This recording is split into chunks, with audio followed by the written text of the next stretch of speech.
사회가 혼란에 빠졌습니다.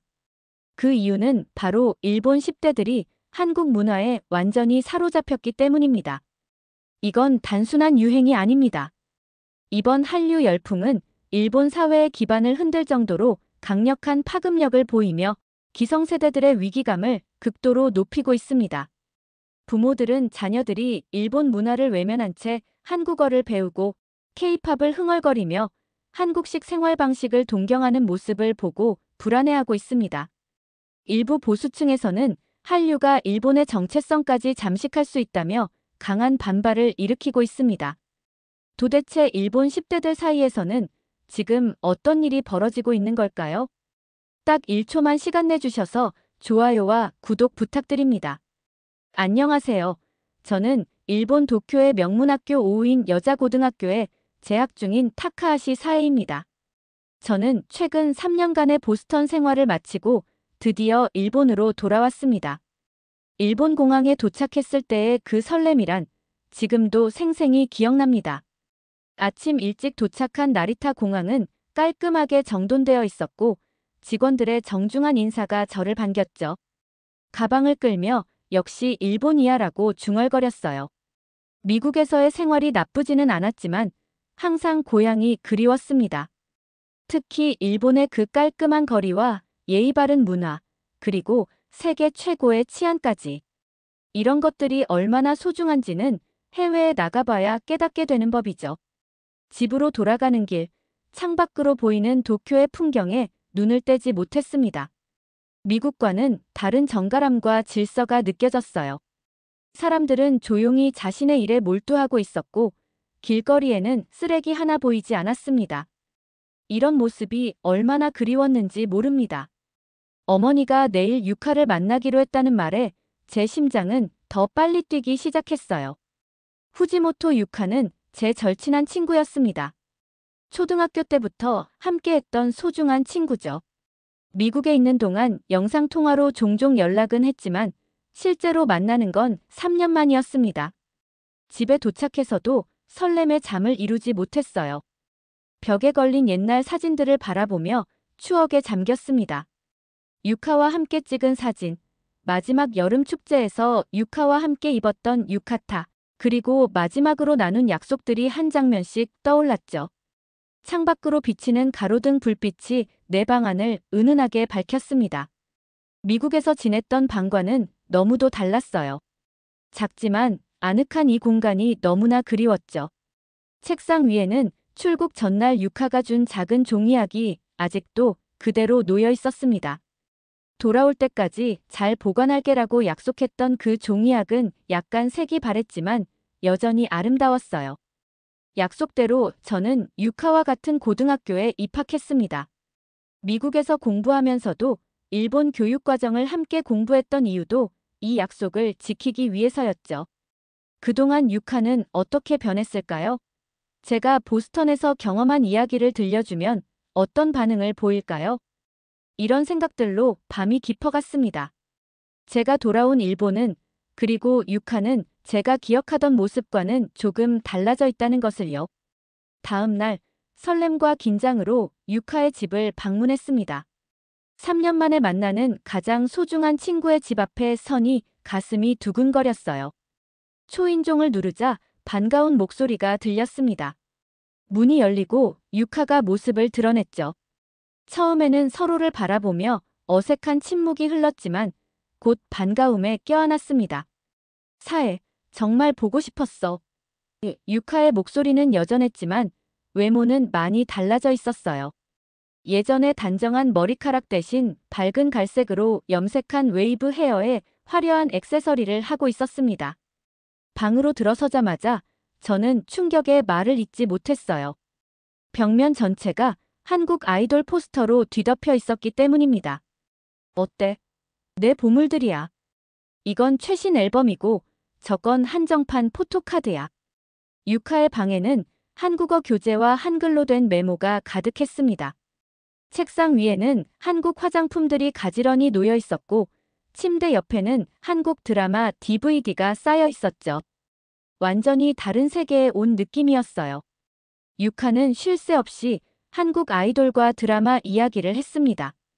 가끔 한국어 단어가 섞인 말투로 이야기하는 모습이 낯설게 느껴졌어요. 제가 미국에서 보낸 시간 동안 유카는 완전히 한류에 빠져 있었던 겁니다. 사애야, 이거 봐. 이 그룹 노래 진짜 대박이야. 안무도 진짜 대단해. 일본 아이돌보다 훨씬 퀄리티가 높아. 유카의 말에 작은 상처를 받았습니다. 우리의 문화를 깎아내리는 것 같아 기분이 좋지 않았죠. 하지만 오랜만에 만난 친구에게 그런 내색을 하고 싶지는 않았어요. 점심으로 유카가 직접 만든 김치볶음밥을 먹었습니다. 맛은 있었지만 마음 한구석이 불편했어요. 미국에서 돌아와 가장 기대했던 일본 음식을 먹는 대신 한국 음식을 먹고 있다니 아이러니했습니다. 유카의 집에서 돌아온 후 혼란스러운 감정에 사로잡혔습니다. 제 방에 누워 천장을 바라보며 오늘 있었던 일들을 곱씹었어요. 항상 같은 취향을 공유하던 친구가 갑자기 낯선 문화에 푹 빠져있는 모습이 이해되지 않았습니다. 일본 문화도 충분히 멋진데 왜 하필 한국인지 이해할 수 없었죠. 다음 날 아침 뉴스에서는 한국 아이돌 그룹의 일본 공연 소식이 나오고 있었습니다. 어머니는 채널을 바꾸려 했지만 저는 조금 더 보고 싶다고 말했어요. 화려한 퍼포먼스와 완벽한 안무가 펼쳐졌습니다. 솔직히 그들의 실력은 인정할 수밖에 없었어요. 학교에서는 더 많은 학생들이 한국 문화에 빠져 있다는 것을 깨달았습니다. 교실 뒤편에서는 한국 드라마를 함께 보는 모임이 있었고, 복도에서는 한국 아이돌 춤을 연습하는 친구들도 있었어요. 마치 제가 외부인이 된 것 같은 느낌이었습니다. 유카와 대화하는 것도 점점 어려워졌어요. 우리가 나눌 수 있는 공통 주제가 줄어들고 있었기 때문입니다. 한국 문화에 관심이 없다고 말하면 친구를 잃을까 두려웠죠. 하루 종일 이런 생각으로 우울했습니다. 집에 돌아와 컴퓨터 앞에 앉았어요. 유카와의 관계를 유지하기 위해 한국 문화를 조금이라도 이해해보자는 생각이 들었습니다. 검색창에 인기 있는 한국 드라마라고 입력했죠. 여러 추천 목록 중에서 이태원 클라스라는 드라마가 눈에 띄었어요. 처음에는 큰 기대 없이 보기 시작했습니다. 하지만 첫 에피소드를 보고 나서 생각보다 흥미롭다는 것을 인정할 수밖에 없었어요. 주인공의 성장 스토리와 사회적 계층 문제를 다루는 방식이 신선했습니다. 더욱 놀라웠던 건 이 드라마가 웹툰을 원작으로 한다는 사실이었죠. 밤새도록 여러 에피소드를 연속으로 보며 점점 이야기에 빠져들었습니다.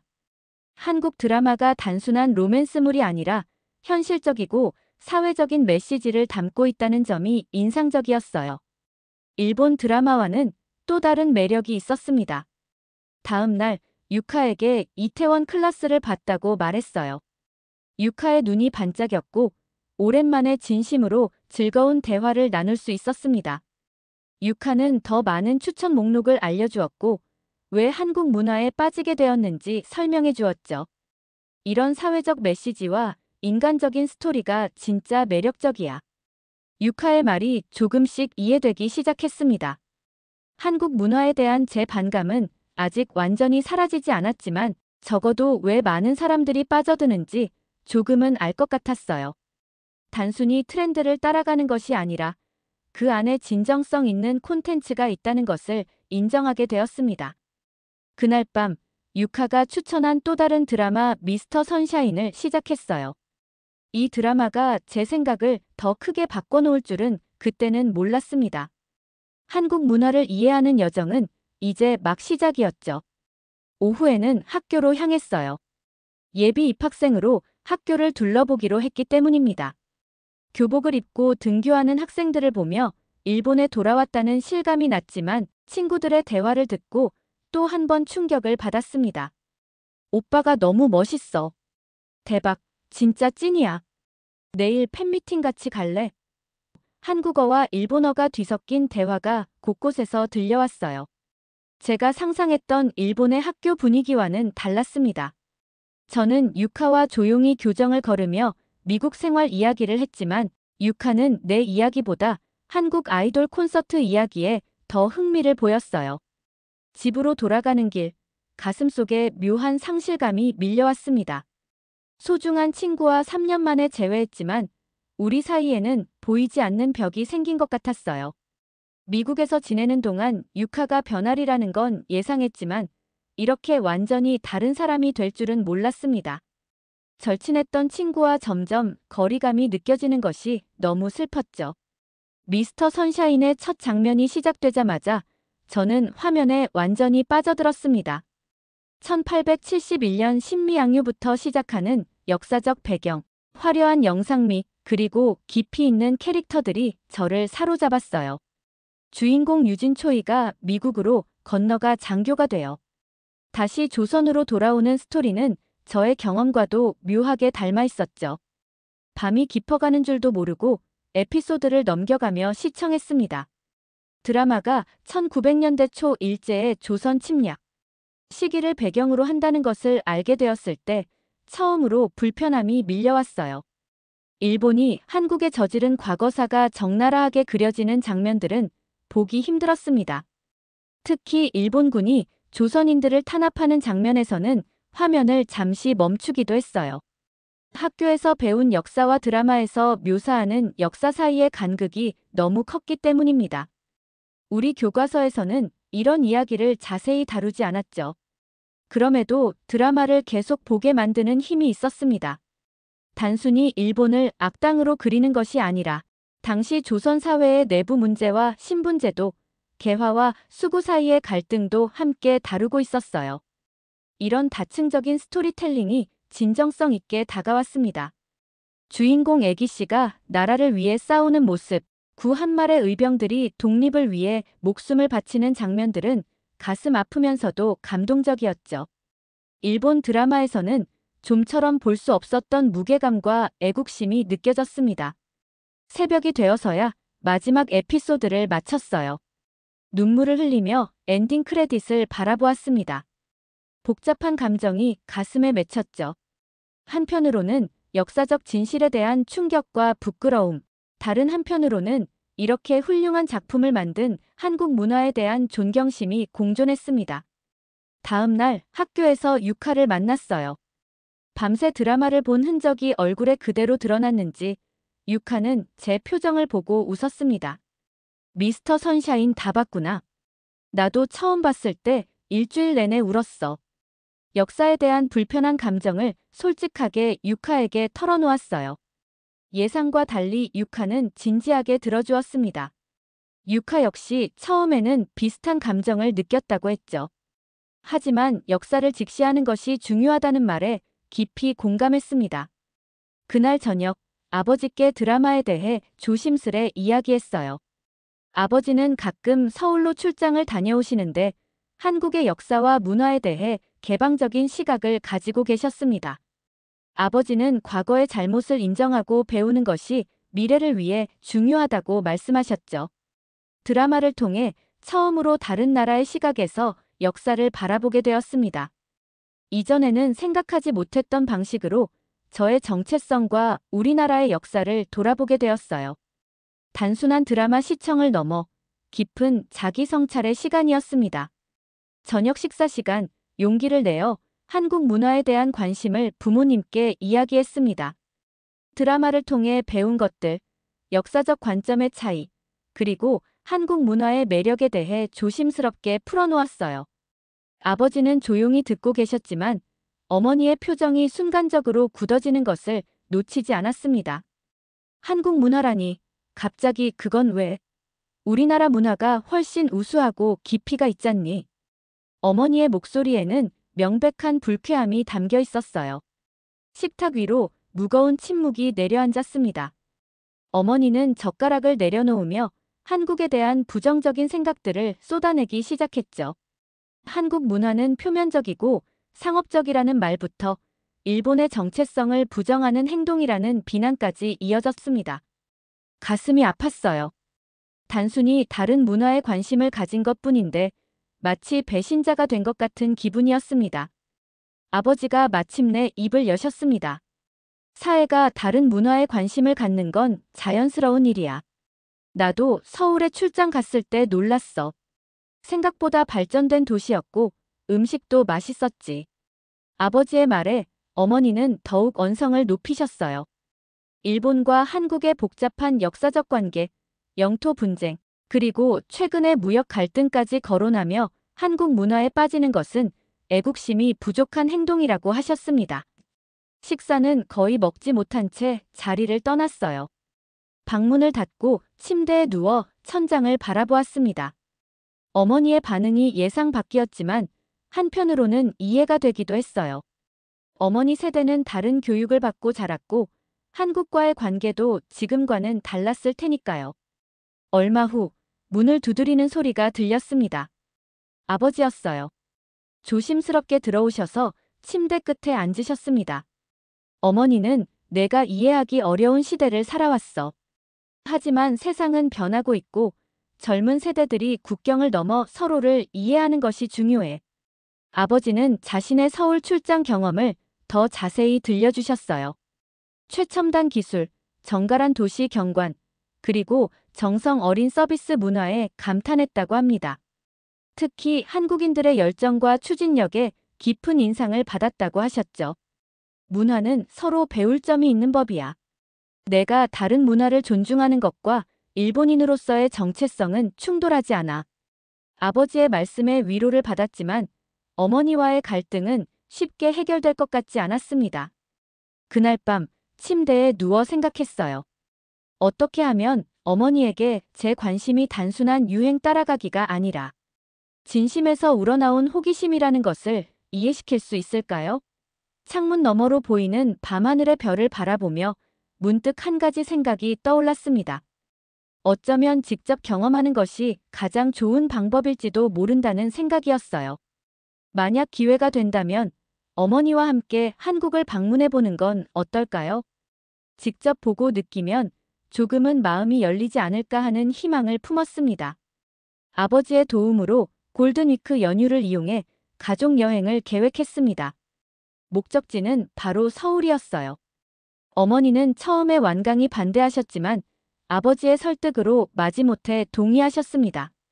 인천공항에 도착했을 때 어머니의 표정은 여전히 경직되어 있었죠. 첫인상부터 예상과 달랐습니다. 인천공항은 상상했던 것보다 훨씬 넓고 현대적이었어요. 입국 절차도 빠르고 효율적이었죠. 공항에서 시내로 향하는 리무진 버스 안에서 어머니의 표정이 미묘하게 변하기 시작했습니다. 창밖으로 보이는 서울의 도시 경관은 도쿄와 다르면서도 인상적이었어요. 첫날은 이태원 지역을 둘러보기로 했습니다. 드라마 이태원 클라스의 배경이 된 곳이라 꼭 방문하고 싶었어요. 다양한 국적의 사람들과 다채로운 음식점들이 즐비한 거리는 예상했던 것보다 훨씬 국제적이고 활기찼습니다. 어머니조차 이태원의 개방적인 분위기에 살짝 놀란 표정을 감추지 못하셨어요. 점심으로는 유명한 삼겹살집을 찾았습니다. 고기를 직접 구워 먹는 방식이 일본의 야키니쿠와 비슷하면서도 달랐어요. 특히 사장님의 세심한 서비스가 인상적이었습니다. 저희가 일본에서 왔다는 것을 알자 일본어로 간단한 인사를 건네셨고 식사 후에는 옷에 밴 고기 냄새를 제거하기 위한 페브리즈까지 준비해 주셨죠. 이런 세심함은 정말 놀랍네요. 어머니의 입에서 처음으로 긍정적인 말이 나왔습니다. 작은 변화였지만 저에게는 큰 희망으로 다가왔어요. 오후에는 해방촌과 남산을 거쳐 서울 시내를 둘러보았습니다. 깔끔하게 정돈된 거리와 쉽게 찾을 수 있는 공공 화장실, 그리고 편리한 대중교통 시스템은 일본과 비슷한 수준이었어요. 특히 지하철에서 한 장면이 기억에 남았습니다. 노인 한 분이 탑승하자 즉시 몇몇 학생들이 자리를 양보하는 모습을 보았죠. 자발적인 배려가 이루어지는 모습이 감동적이었어요. 저녁에는 한국의 유명한 찜질방을 체험했습니다. 처음에는 어머니가 꺼려 하셨지만 일본의 온천 문화와 비슷한 점이 있다고 설명드리자 조심스레 동의하셨어요. 찜질방 안에서 가족 단위로 시간을 보내는 한국인들의 모습이 인상적이었습니다. 특히 어린 딸에게 등을 밀어주는 어머니의 모습은 국적을 초월한 가족애를 느끼게 했죠. 찜질방에서 나온 후 근처 노점에서 호떡을 사 먹었어요. 달콤한 시럽이 흘러내리는 호떡의 맛에 어머니조차 미소를 짓고 말았습니다. 호텔로 돌아가는 길, 지하철역 근처에서 작은 사고가 있었어요. 제가 발을 헛디뎌 넘어질 뻔했는데 옆에 있던 한국인 여성이 재빨리 저를 붙잡아 주셨습니다. 그저 지나가는 사람일 뿐인데도 진심 어린 걱정과 함께 괜찮은지 물어봐 주셨죠. 그날 밤 호텔 침대에 누워 하루를 돌아보았습니다. 짧은 시간이었지만 서울의 다양한 면모를 경험하며 많은 편견이 깨지고 있었어요. 특히 어머니의 작은 변화가 눈에 띄었습니다. 내일은 어떤 새로운 경험이 기다리고 있을지 기대를 안고 잠에 들었습니다. 일본으로 돌아온 지 일주일이 지났습니다. 서울 여행 이후 집안의 분위기는 미묘하게 달라졌어요. 특히 어머니의 변화가 가장 컸습니다. 아침 식사 시간, 어머니가 테이블 위에 낯선 음식을 올려놓았을 때 저는 눈을 의심했죠. 한국식 김치찌개와 비슷한 요리였습니다. 어제 인터넷에서 레시피를 찾아봤어. 맛이 어떤지 한번 먹어봐. 어머니의 말투에는 이전에 경직된 느낌이 사라져 있었어요. 맛을 보니 정통 김치찌개는 아니었지만 어머니의 노력이 담긴 특별한 맛이었습니다. 아버지도 놀란 표정으로 여러 번 맛있다며 칭찬하셨죠. 어느 날 저녁 거실에서 한국 드라마를 보고 있는데 어머니가 조용히 옆에 앉으셨습니다. 처음에는 잠시만 구경하실 거라고 생각했는데 한 에피소드를 끝까지 함께 보셨어요. 다음 날 어머니의 휴대폰에 한국어 학습 앱이 설치된 것을 발견했을 때는 정말 놀랐습니다. 간단한 인사말 정도는 배워두면 좋을 것 같아서. 어머니는 쑥스러운 듯 웃으셨어요. 여행 중에 받았던 친절에 감사 인사라도 할 수 있게 되면 좋겠다고 하셨습니다. 작은 변화였지만 이전의 완고한 태도를 생각하면 큰 진전이었죠. 주말에는 어머니와 함께 한인마트를 방문했습니다. 서울에서 먹었던 음식 재료들을 찾기 위해서였어요. 어머니는 진지하게 각종 양념과 김치를 살펴보셨습니다. 특히 고추장과 된장의 차이에 관심을 보이셨죠. 점원에게 된장찌개와 일본식 된장국의 차이를 물어보시는 모습이 인상적이었어요. 일본식 된장국도 맛있지만 한국식 된장찌개도 나름의 깊은 맛이 있네. 집으로 돌아오는 길에 어머니는 서울 여행에서의 경험을 이야기하셨습니다. 처음에는 거부감이 컸지만 직접 경험하니 많은 오해가 풀렸다고 하셨어요. 특히 한국인들의 따뜻한 환대와 가족 중심적인 문화에 공감하셨다고 합니다. 저녁 식사 후 가족 모두 거실에 모여 서울에서 찍은 사진들을 다시 보았습니다. 각자의 기억과 감상을 나누며 웃음꽃이 피었어요. 어머니는 찜질방 사진을 보며 다음에는 더 다양한 한국 문화를 체험해보고 싶다고 하셨습니다. 이런 말을 어머니의 입에서 듣게 될 줄은 상상도 못했죠. 다음 날 유카가 집에 놀러 왔습니다. 예전 같았으면 어머니는 냉담한 반응을 보이셨겠지만 이번에는 다정하게 유카를 맞이하셨어요. 심지어 한국 드라마에 대한 추천도 물어보셨습니다. 유카는 기쁜 표정으로 자신이 좋아하는 작품들을 열정적으로 소개했죠. 저녁에 유카가 돌아간 후 어머니는 부엌에서 저를 불렀습니다. 한국 요리책을 펼쳐놓고 계셨어요. 이번 주말에 비빔밥을 만들어 보려고 하는데 내가 좀 도와줄래? 어머니의 작은 변화들이 모여 가족 간의 대화는 훨씬 부드러워졌습니다. 한국 문화에 대한 대화가 더 이상 갈등의 원인이 아니라 가족을 연결하는 새로운 고리가 되었어요. 이런 변화가 가능했던 것은 직접 경험하고 열린 마음으로 바라보았기 때문이라고 생각합니다. 깨진 편견의 자리에 새로운 이해와 존중이 자라나고 있었죠.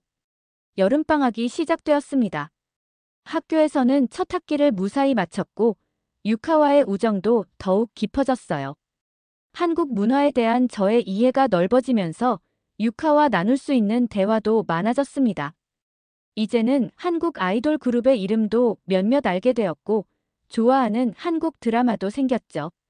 어느 저녁 아버지가 거실에서 신문을 읽고 계셨습니다. 한일 관계에 관한 기사였어요. 최근 양국 간의 무역 분쟁이 완화되고 문화 교류가 활발해지고 있다는 내용이었습니다. 아버지는 신문을 내려놓으며 깊은 생각에 잠긴 표정을 지으셨어요.